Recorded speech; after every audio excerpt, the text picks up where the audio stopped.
Levántate y resplandece, que tu luz ha llegado, la gloria del Señor brilla sobre ti.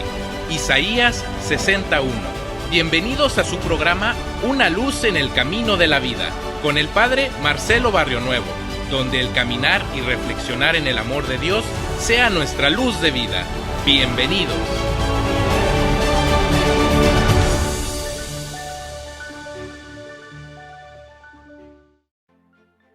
Queridos amigos, cada uno en su lugar de trabajo o en su casa, el Evangelio de cada día siempre es una luz en el camino que nos permite ver y orientar el sentido, el contenido y el significado de la vida. Del Evangelio de hoy podemos sacar algunas conclusiones que nos puedan servir para la vida espiritual. Primero, que el reino de Dios nos llega con grandes estruendos, con fuegos de artificio.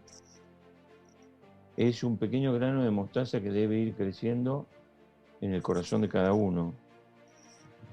Y para que ese grano de mostaza crezca, tiene que ser un alma despejada de aquellas malezas que interrumpen el crecimiento de una buena planta.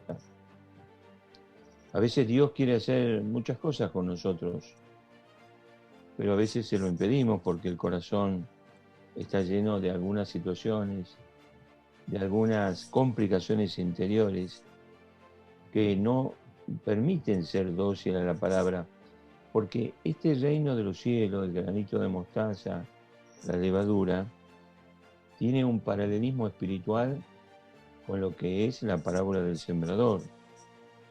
Dios va sembrando en el corazón de cada uno. Pero depende de que nosotros verdaderamente dejemos que el Señor haga producir frutos en el corazón. Dios puede hacer maravillas en nuestra vida, pero depende de que nosotros le digamos que sí, que saquemos aquellas malezas, aquellos arbustos, aquella suciedad que puede tener la tierra del alma o aquellas distracciones que hace que nuestro corazón esté más entretenido o buscando situaciones de pronta solución cuando el proceso a veces puede ser lento. El granito de mostaza es pequeño, pero el arbusto de mostaza es grande. Esto marca de modo especial que el proceso del cambio lleva su tiempo. Como dice el dicho italiano, piano piano si arriva lontano. Esto quiere decir que el proceso del cambio de la persona implica paciencia, ¿no? Dirá algún santo contemporáneo, la formación interior, la formación del cristiano es larga, paciente y heroica. Una vez se encontraba el hermano de San Bernardo en el monasterio del Císter, en Francia, en plena reforma de la orden cisterciense, y el hermano de San Bernardo era maestro de novicio. Y se acercó al abad Bernardo y le dijo: estoy preocupado, impaciente, porque los novicios no crecen espiritualmente. Y San Bernardo se acerca, lo lleva a él hacia una ventana del monasterio y le dice: ¿ves aquellos árboles inmensos? Eran unos eucaliptus. Dice, comenzaron siendo pequeños. A lo largo del tiempo, perseverantemente, llegaron a ser grandes. Es por eso que tenemos que tener confianza que Dios quiere hacer buenas cosas, grandes cosas en nosotros y con nosotros. Pero dependerá de que nosotros seamos disponibles, que estemos plenamente dispuestos para que Dios pueda hacer maravillas en nuestras vidas. La segunda parte del Evangelio muestra al reino de Dios como levadura en la masa. Esto implica que los dones y talentos que hemos recibido son una levadura que debe dar consistencia a la masa de la sociedad, de la cultura, de la familia, del trabajo, de la economía, de la política. Los dones que hemos recibido, y todos y cada uno de ustedes tienen dones, cualidades y virtudes, todos, hay que saberla descubrir.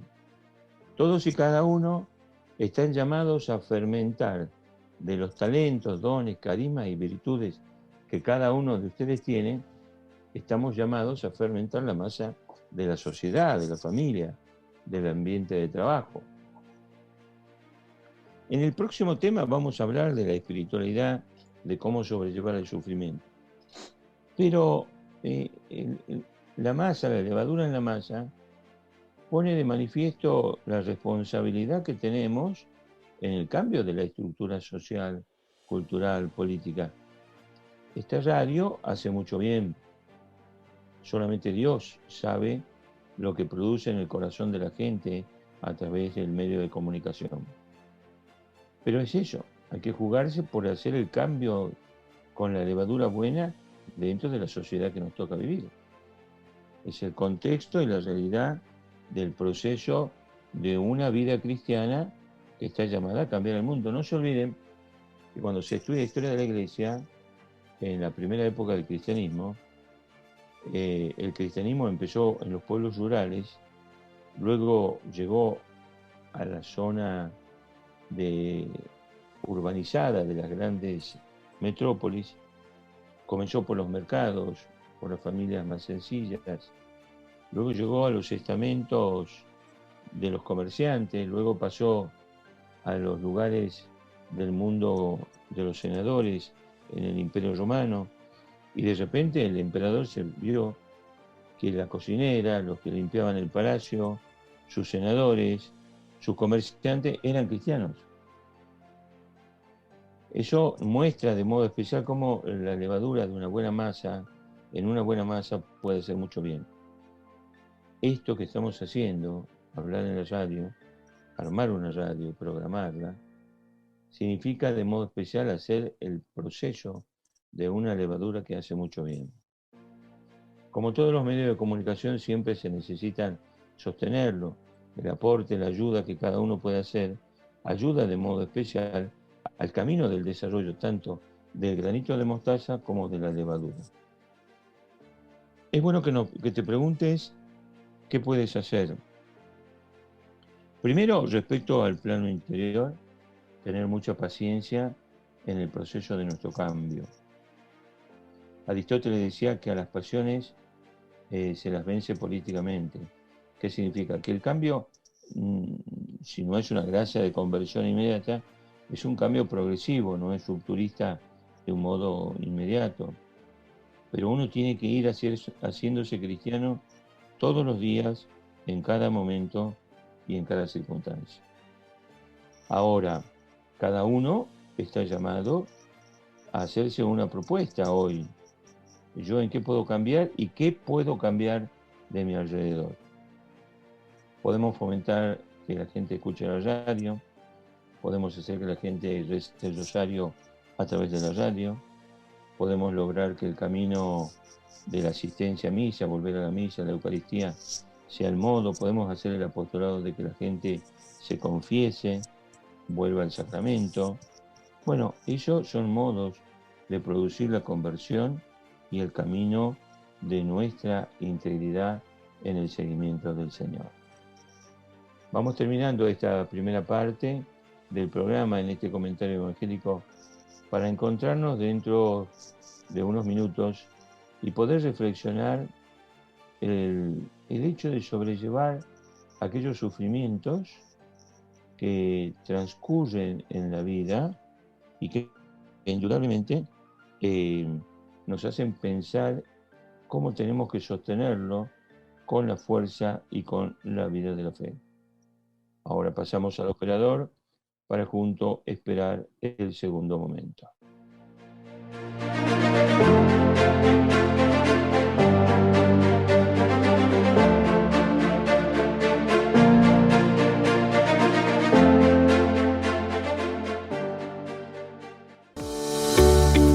Restáuranos, Señor Dios Todopoderoso. Haz resplandecer tu rostro sobre nosotros y sálvanos. Ya estamos de regreso con tu programa, Una luz en el camino de la vida.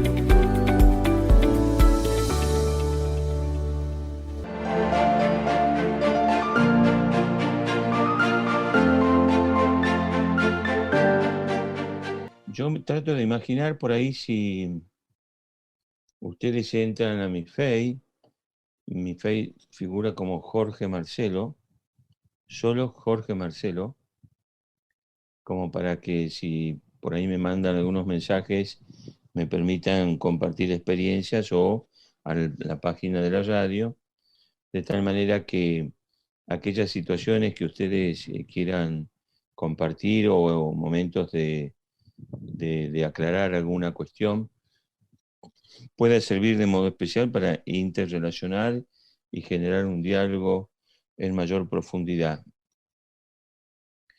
Y quiero plantear ahora, en relación con el tema anterior, el tema de la esperanza hacia los bienes futuros, o lo que nosotros en la teología le llamamos las verdades de la escatología.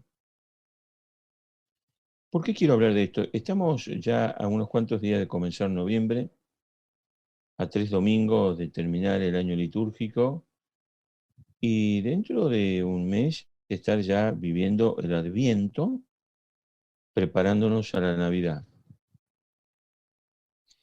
En todo el tiempo, las últimas semanas del año litúrgico ordinario, como el tiempo de Adviento, la Iglesia coloca textos que hablan y marcan la realidad de la escatología, es decir, la consideración de las verdades de los últimos tiempos o de las últimas realidades de la vida humana, como es el proceso de la muerte, como es el proceso del final de la vida, como es nuestra presencia ante Dios, y que indudablemente nos lleva a plantearnos cómo va a ser nuestra presencia ante Dios, ¿no?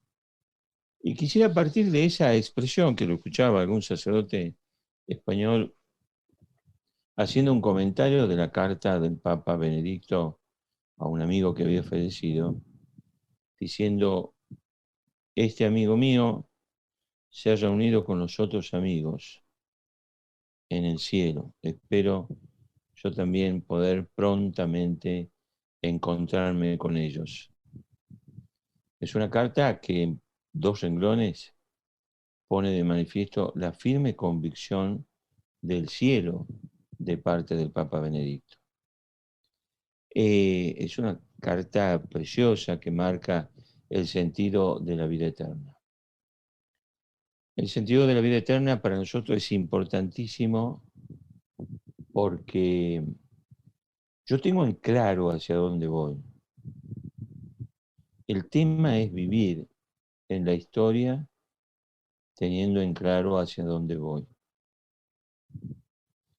Si no, queridos hermanos, uno practica un cristianismo que en el fondo puede ser ateo, porque a veces es bueno evaluarnos. Uno reza para andar bien de salud, aquí, reza para tener buen trabajo, aquí, reza para ganar dinero, aquí, reza para comprarse un coche, un carro, un auto, aquí.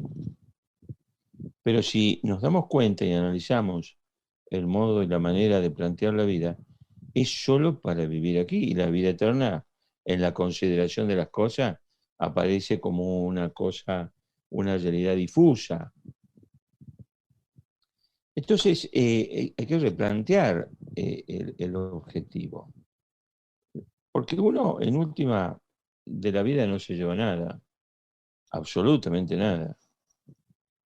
Más, en algunos lugares, hasta la ropa que le ponen en el momento del difunto se la sacan antes de llevar el muerto a los cementerios. Entonces, esto pone de relieve la importancia de volver a la centralidad del tiempo, de la historia, en clave de eternidad. La virtud que genera esta acción de eternidad y de temporalidad es la esperanza. Yo vivo con la esperanza de alcanzar el cielo y trabajo con la esperanza también del cambio de la historia que me toca vivir. Es ahí la importancia de pensar que tanto para la escatología como para el tiempo de Adviento, la certeza de la esperanza es clave y fundamental, ¿no? Fíjense cómo de las tres virtudes teologales, fe, esperanza y caridad, la más importante es la caridad, la más necesaria es la fe, pero la esperanza aparece ahí como un poquito apocada y sin embargo la esperanza es como el motor vital existencial de la fe y del desarrollo mismo de la caridad. Tener esperanza fuerte es fundamental, porque eso me permite a mí de modo especial tener una visión y una perspectiva totalmente distinta. Hemos de tener la certeza de la esperanza de que podemos dejar atrás el pasado sufriente y prepararnos para los siguientes retos con la firmeza de que vamos a lograr lo mejor de nuestras vidas camino a la eternidad con el cielo. La esperanza es un motor que aun cuando yo esté cargando una cruz, me da la fortaleza para seguir luchando. Es por eso si en tu vida, ahora, en este momento, estás pasando un momento de incertidumbre, alma calma, como te decía recién. Hay que seguir peleándole la vida. La vida hay que golpearla para que la vida no te golpee a vos. Y esa es la perspectiva con la que tenemos que trabajar. Dostoyevsky señalaba una idea muy bonita, ¿no? O sea, el hombre es desgraciado porque aún no ha descubierto cuán feliz es. En el momento que lo haga, mire a la eternidad, descubrirá todo lo bueno que tiene y de inmediato empezará a ser feliz. Fíjense que Dostoyevsky, como buen ruso, ellos en su literatura son fuertemente oscuros o pesimistas. En los hermanos Karamazov es difícil a veces entrever el optimismo, pero sin embargo, en el fondo están señalando que aún cuando la vida pueda ofrecer muchas situaciones complejas, la esperanza en la eternidad de Dios y la esperanza como motor de lucha y de trabajo en la historia es lo que nos da consistencia para seguir trabajando todos los días. Queridos amigos, no hay que desesperarse, no te desesperes. La vida es maravillosa y la vida del cielo será mucho más. Nos encontramos en unos cuantos minutos.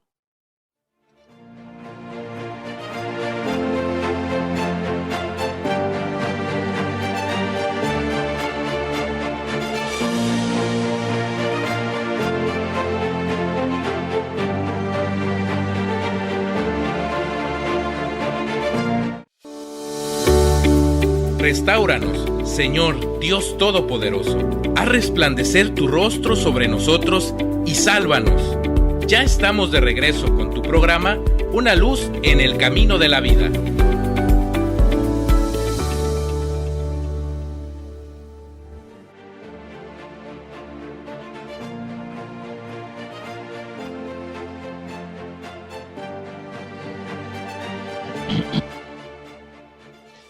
Bueno, queridos hermanos, se va acabando la hora. Llegamos al cuarto momento de nuestra reflexión sobre qué podemos hacer, ¿no? Aquella pregunta.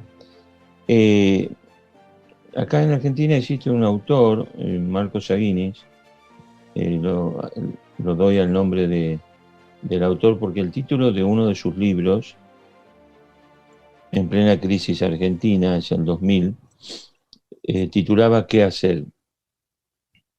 Tuvo mucha venta aquel libro y todos, bueno, después no supimos qué es lo que quería decir y qué proponía, pero era un título que llamaba de modo especial a la consideración de que en la vida hay que preguntarse también qué podemos hacer. Y sobre lo que hemos reflexionado hoy y el contexto pronto para empezar a vivir el Adviento y la finalización del año, yo sé que ustedes están en el primer cuarto del año que han comenzado Para nosotros en el hemisferio sur va terminando el año y no vemos la hora de que lleguen las vacaciones, porque el calor y todo, las clases, las escuelas, todo van terminando y uno espera descansar. Pero ustedes que han iniciado el camino del año cronológico laboral, es bueno plantearse un principio que decía San Agustín: cuida el orden y el orden te cuidará. El orden en la vida constituye un reflejo de la creación, porque si hay algo que uno puede ver y observar, es que la creación ha sido el espejo del mismo orden de Dios y que refleja el orden en su propia naturaleza, ¿no? Todo el efecto que estamos viendo de algunas situaciones climáticas, bueno, también constituyen un desorden en el cuidado de la creación. Por eso, cuando uno se tiene que plantear en la vida qué es lo que va a hacer para el servicio de Dios, de la iglesia, de la humanidad, de tu familia, de tu trabajo, es fundamental tener el orden como criterio establecido para desarrollar el conjunto de acciones, de pensamientos o de actividades que debemos realizar. El orden es una virtud que nos permite regular el tiempo, nos permite tener ordenadas las ideas, nos permite tener encauzado el corazón y nos permite trabajar con eficacia. ¿Qué es lo que tenemos que tener ordenado? En primer lugar, nuestro corazón unido a Dios. El pecado nos destruye, nos aniquila interiormente, y es para nosotros fundamental tener el orden puesto con Dios, con la vida de la gracia, la confesión frecuente, la misa, la Eucaristía. Si no hay orden interior, es imposible desarrollar talentos exteriores. En segundo lugar, el orden de las ideas. Esto es fundamental porque en el fondo nuestras acciones son un reflejo del desarrollo de un pensamiento o no, o de un mal pensamiento. Y es para nosotros un camino vital, sustancial, el hecho de que el ordenamiento de las ideas contribuya a decir, bueno, a ver, yo estoy trabajando poco, debo trabajar mejor, hago las cosas con poca perfección humana, tal vez somos un poco perezosos, o tal vez tengo desordenado el esquema de la jerarquía de bienes. ¿Qué significa? Y ahí hablo del orden del afecto. A veces uno en el orden del corazón puede tener desordenados sus afectos.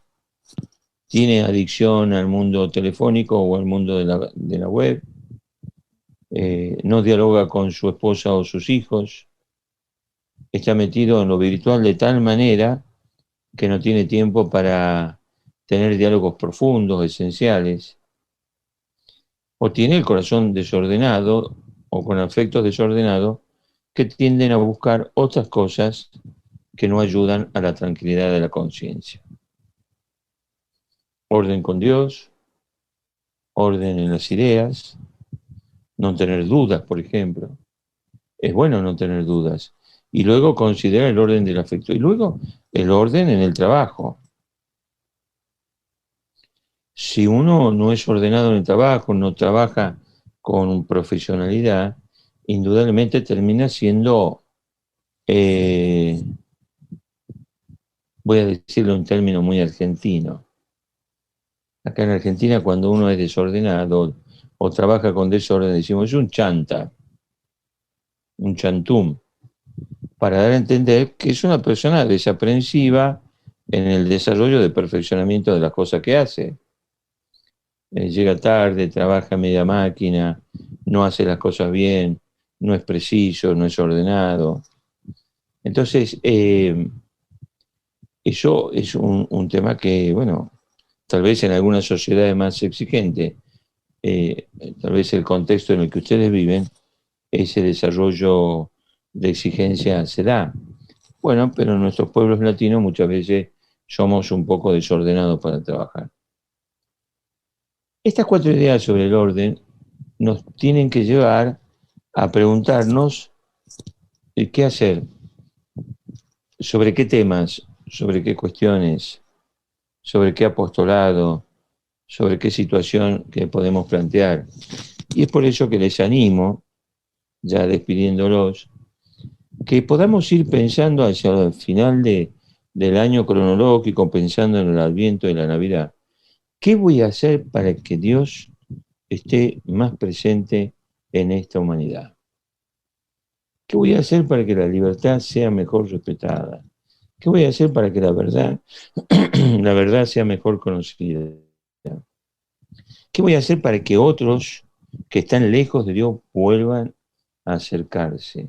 ¿Qué voy a hacer para que mi familia esté cerca de Dios? Les dejo estos ítems de trabajo y de reflexión.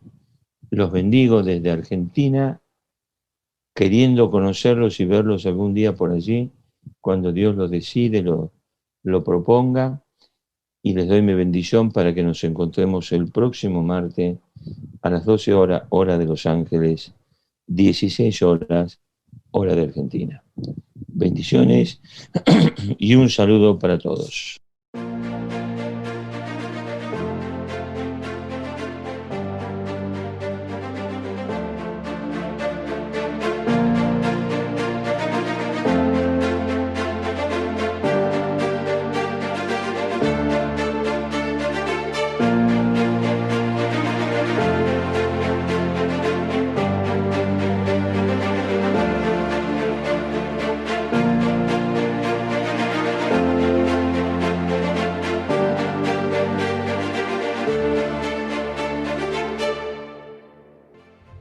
Encomienda al Señor tu camino, confía en Él, y Él actuará.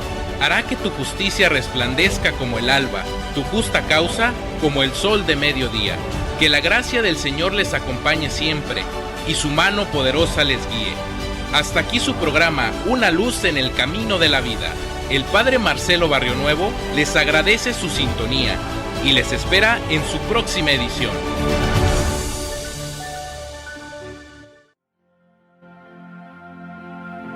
El programa que acabas de escuchar fue producido gracias a tu generosidad. Gracias por escuchar San Juan Diego Radio, Evangelización Digital.